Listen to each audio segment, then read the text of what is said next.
Hi friends, வாங்க இன்றைக்கி எதை பற்றின வீடியோனா பாருங்கள். பேங்க் வந்திருக்கோங்க. பார்த்திங்கன்னா இந்த பேங்க் வந்து எங்கள் வீட்டு பக்கத்துலேயே இருக்குது. சிசி பேங்க்குங்க. பார்த்திங்கன்னா ஜுவல் வைக்கலான்னு வந்தேங்க. கூட்டமே கிடையாது. ஏன்னு பார்த்தா இன்றைக்கி ஃப்ரைடேங்க.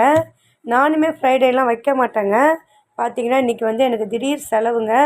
டப்புன்னு வந்து கொடுத்தே ஆகணுன்ற சூழ்நிலையில் தான் நான் வந்து வைக்க வந்திருக்கேன். பார்த்திங்கன்னா எப்போவுமே நம்மக்கிட்ட 1 பவுன் 2 பவுன் வச்சுக்கணுங்க. 1000 செலவு இருந்தாலுமே தனியாக 1 பவுன் 2 பவுன் வச்சுக்கணும். ஏன்னா வந்து நமக்கு யாருமே ஹெல்ப் பண்ண மாட்டாங்க. நான்லாம் நிறைய பார்த்துருக்கேங்க. நம்ம தேவைக்கு நம்ம தாங்க யூஸ் பண்ணிக்கணும். அப்புறம் பாருங்கள், நம்மளோட நகையை அடமானம் வைக்கிறதுக்கு எத்தனை இடத்துல சைனுங்க. அது பாட்டுன்னு வாங்கிக்கிட்டே இருக்காங்கங்க. அவ்வளோ சைன் போடுறோம். வெளியே சேட்டு கடை இந்த மாதிரிலாம் வச்சேன்னா பார்த்திங்கன்னா ஒரே ஒரு சைன் தான், ஆனால் வட்டி அதிகம். ஓகே ஃப்ரெண்ட்ஸ், பிடிச்சிருந்தா லைக் பண்ணுங்கள், ஷேர் பண்ணுங்கள், கமெண்ட் பண்ணுங்கள், முக்கியமாக சப்ஸ்கிரைப் பண்ணுங்கள்.